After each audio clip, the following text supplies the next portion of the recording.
En me préparant à Shavuot, j'ai une question qui m'a perturbé. Imaginez qu'un couple qui était marié pendant plusieurs années décidait de se séparer. Et puis, ils ont décidé de se remettre ensemble. Quand ils vont fêter leur anniversaire de mariage, ils vont fêter le premier anniversaire, l'anniversaire du premier mariage ou l'anniversaire du second mariage. Pourquoi est-ce que ça me perturbe par rapport à Shavuot? Vous allez comprendre. Shavuot, 10 commandements. Mais on n'a toujours rien reçu. On est en attente, on est en stand-by. Moshe monte au ciel et il redescend avec les louchot. Malheureusement, quand il descend le 17 Tammuz, on est en train de fauter. Il décide de casser les louchot. Il monte une seconde fois Rosh Chodesh Elul.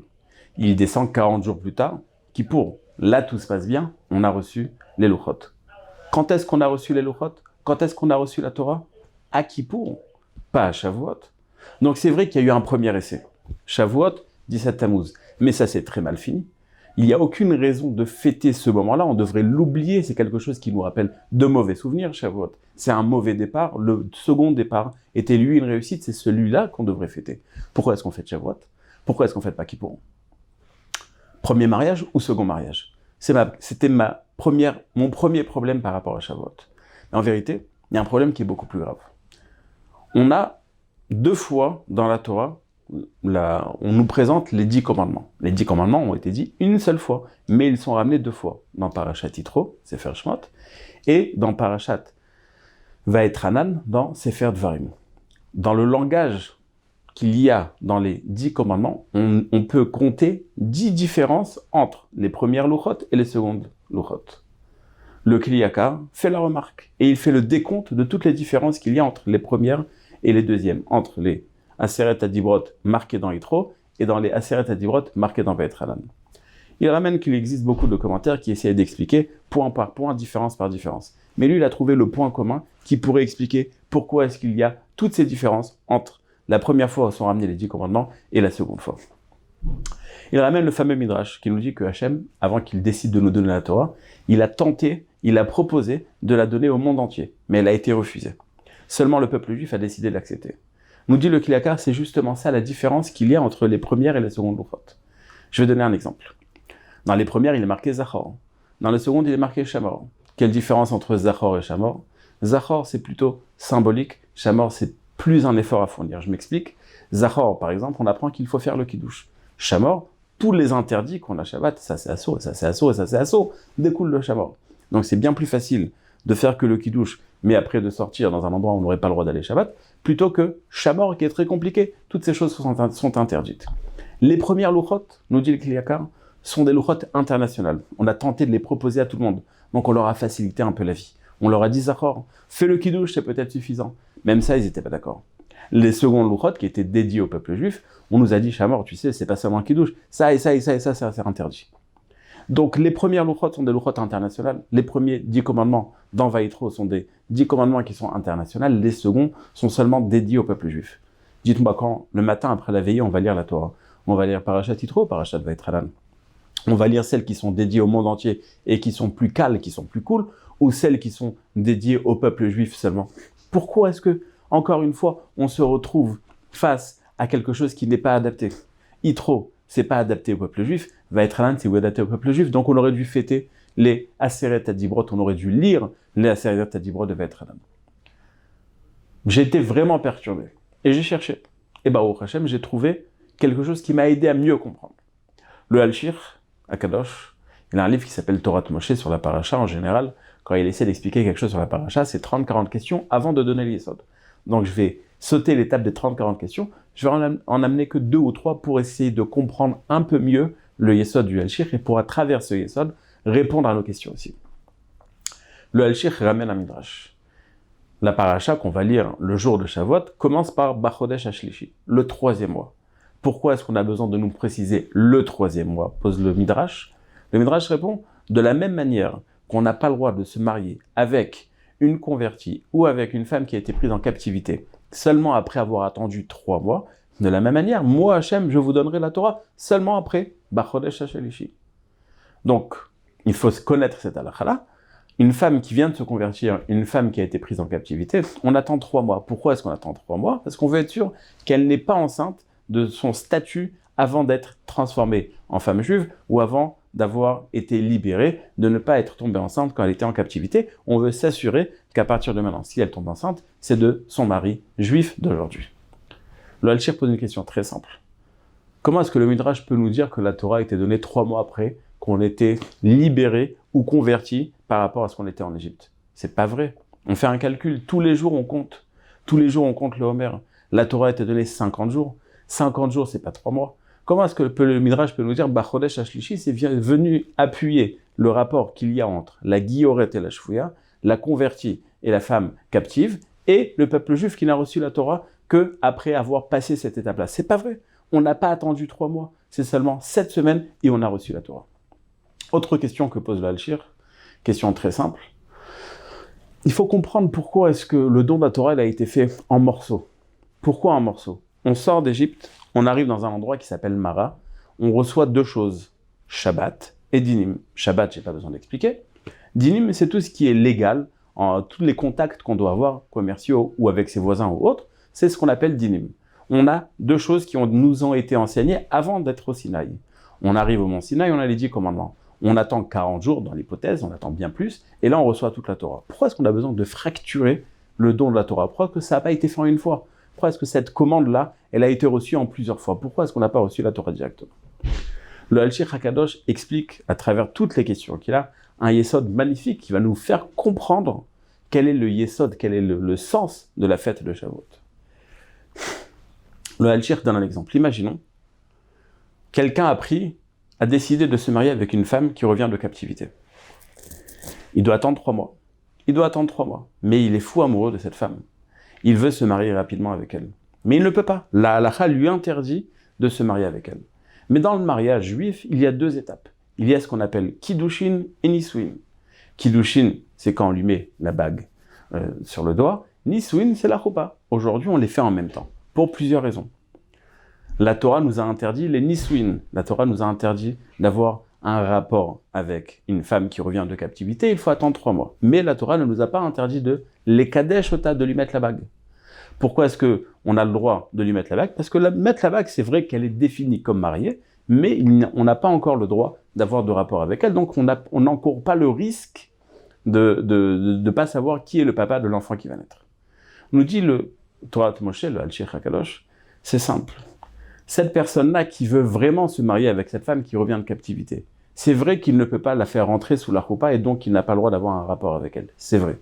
Mais il peut lui mettre la bague, il peut être Mekadesh Ota, et grâce à ça, il pourra, comme nous dit le Al-Shir, les Chabek ou les Nashek Ota, l'enlacer et l'embrasser. Nous dit le Al-Shir HaKadosh, c'est exactement ça ce qui s'est passé avec le peuple juif. Hachem, c'est notre mari. On est sa femme. Mais on a été en captivité. Pendant 210 ans, on est en Égypte, et on est entièrement abîmé par notre résidence en Égypte. On est entièrement sous l'influence de l'Égypte, dans notre corps et dans notre nefesh. Les impuretés d'Égypte sont imprégnées dans le peuple juif. Donc il faut attendre 3 mois pour que le peuple juif réussisse à sortir de cette impureté, pour que les mitzvot que le peuple juif va mettre en activité à partir de maintenant, elles vont être entièrement kadosh et taor, entièrement pures. Mais Akadosh Baruch Hu, il est fou amoureux de nous. Akadosh Baruch Hu, il ne peut pas attendre. Alors qu'est-ce qu'il fait? Il décide de faire des kiddushin. Il décide de venir renforcer chez nous, de venir se marier sans être marié. Il nous donne la bague. C'est quoi il nous donne la bague? À quel moment il nous donne cette bague? Le moment des 10 commandements. Le moment des 10 commandements, c'est une façon de nous dire « je suis fou amoureux de vous, mais on ne peut pas encore se marier, je vais quand même donner quelque chose ». Alors il a besoin de nous préparer à cette étape-là de recevoir la Torah. Alors on va attendre 49 jours, c'est le minimum. Pourquoi 49 jours? C'est un ta'alir de purification. De la même manière qu'une femme se purifie et il lui faut 7 jours, notre impureté est tellement forte, il fallait passer 7 fois 7 jours, on s'est purifié. Au minimum, Hachem a sauté sur l'occasion, il nous a donné directement la bague. Donc, la fête de Shavuot, en vérité, c'est une explosion d'amour d'Hachem envers le peuple juif. Il est tellement pressé de se marier avec nous qu'il n'est pas capable, et c'est le langage du Hachir, qu'il n'est pas capable d'attendre pour nous donner la Torah. Il se force à donner au moins une partie à Shavuot pour qu'on soit prêt en fin de compte quand on va recevoir 40 jours plus tard les Lochot. Donc en vérité, on n'a pas besoin de cette étape. On aurait pu recevoir la Torah directement, mais on n'était pas capable de la recevoir. Seulement Hachem, lui, de son côté, n'était pas capable d'attendre. Donc il a dû forcer un peu la main. Il a fait, dès qu'on avait le minimum de capacité de recevoir un minimum, il nous l'a donné. Qu'est-ce qu'il a commencé par faire? Il nous a enseigné Shabbat et Dinim. Shabbat et Dinim, c'est deux symboles.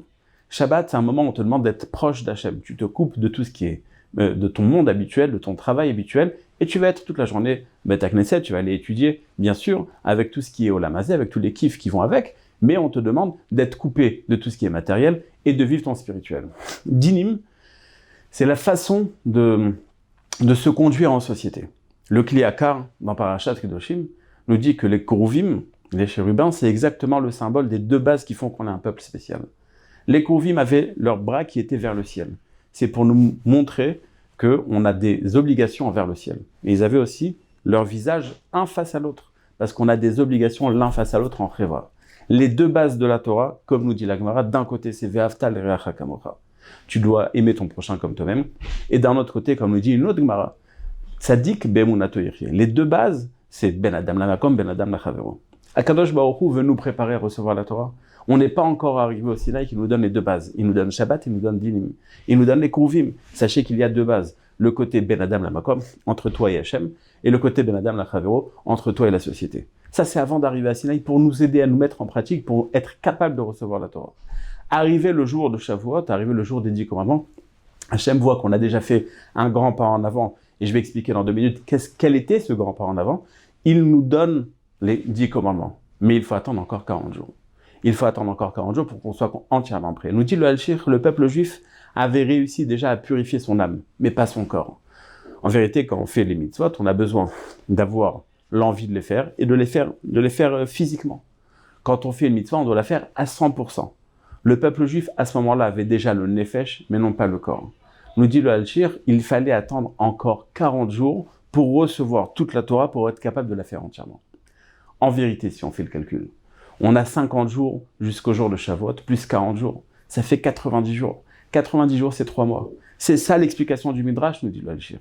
La Bachodesh Hashlishi, on aurait dû la recevoir seulement après 3 mois. Pourquoi 3 mois? Parce qu'il faut justement qu'on puisse être métaken, qu'on puisse arranger son côté matériel et son côté nefesh. On a réussi à être métaken seulement son nefesh, mais pas encore son gouffre. Il faut attendre un petit peu. C'est pour ça que le don de la Torah a été fracturé, a été donné en plusieurs fois.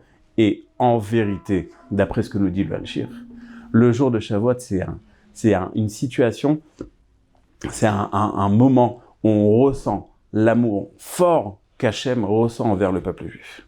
Si on assimile l'idée du Halchir, donc Shavuot, c'est quoi? C'est pas le moment où on a reçu la Torah. En vérité, le moment où on a reçu la Torah, c'est beaucoup plus tard. Mais qu'importe, pourquoi est-ce qu'on fête Shavuot? Pas parce qu'on a reçu la Torah. Parce qu'Hachem a voulu nous donner la Torah. C'est pas le fait qu'on l'ait reçu, peut-être qu'on l'a reçu seulement après Kippour. Pas peut-être, on l'a reçu à Kippour. Mais quand est-ce qu'Hachem a senti que c'était le moment où il pouvait plus se retenir et nous la donner? C'est Shavuot. Donc qu'est-ce qu'on est en train de fêter? On est en train de fêter cet amour qui déborde complètement. Hachem n'est pas capable, comme nous dit le Halchir, d'attendre plus pour nous donner la Torah. Shavuot, c'est une fête où on va sentir cet amour qu'Hachem a envers nous. D'ailleurs, vous remarquerez qu'à Shavuot, il n'y a pas de mitzvah. Dans toutes les fêtes, Pessah, Sukkot, on a des mitzvot. Pessah, on a l'obligation de manger des matzot. Sukkot, on a l'obligation de manger dans une soukha. À Shavuot, il n'y a pas d'obligation. D'étudier toute la nuit, c'est seulement un minag. De manger du fromage ou autre chose, c'est seulement des minagim. Dans la Torah, on n'a pas de mitzvah. Pourquoi est-ce qu'on n'a pas de mitzvah? Parce qu'on est passif à Shavuot. On est passif parce que à Shavuot, on a été marié avec Hachem. Et de la même manière que dans un mariage, c'est le khatan qui met la bague au doigt de la kala, de la même manière à Shavuot, c'est Hachem qui fait. Nous, on n'a rien à faire.